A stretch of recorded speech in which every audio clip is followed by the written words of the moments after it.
Hi friends, பாருங்கள் friends, நான் ஜாடியில் வச்சுருக்கேன் பன்னீர் ரோஸு. இன்றைக்கி 2 பன்னீர் ரோஸ் இருக்குது. அதை நம்ம பறிச்சிக்கலாம். நல்ல மணமாக இருக்கும் ஃப்ரெண்ட்ஸ். ஒரே ஒரு கிளை தான், அந்த கிளையில் நிறைய மொட்டு பூ பூத்துருக்கு. அந்த பூவை இதில் விடக்கூடாது ஃப்ரெண்ட்ஸ். நீங்கள் பூ ஒரு செடி வாங்கணும்னு நினச்சிங்கன்னா பூ இருக்கத்தான் வாங்குங்க, இல்லைன்னா உங்களுக்கு பூ பூக்காது. நீங்கள் பூ இருக்கத்தான் பார்த்து ஒரு செடி வாங்கிக்க ஃப்ரெண்ட்ஸ். இப்போ 2 பூ பூத்துருக்கு. அடுத்தது இன்னொரு பூ இருக்குது, நாட்டு செம்பருத்தி. அதையும் பறிச்சிக்கலாம். பாருங்கள்,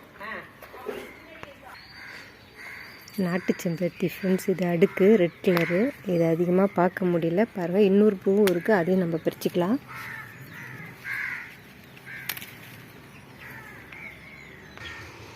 பாருங்கள் ஃப்ரெண்ட்ஸ், இந்த நாட்டு செம்பருத்தி அதிகமாக பார்க்க முடியல. சப்போஸ் இது உங்களுக்கு நர்சரியில் கேட்டு பாருங்கள், கிடைச்சா விடாதீங்க ஃப்ரெண்ட்ஸ். இதை இந்த செடியை நட்டு விடுங்க.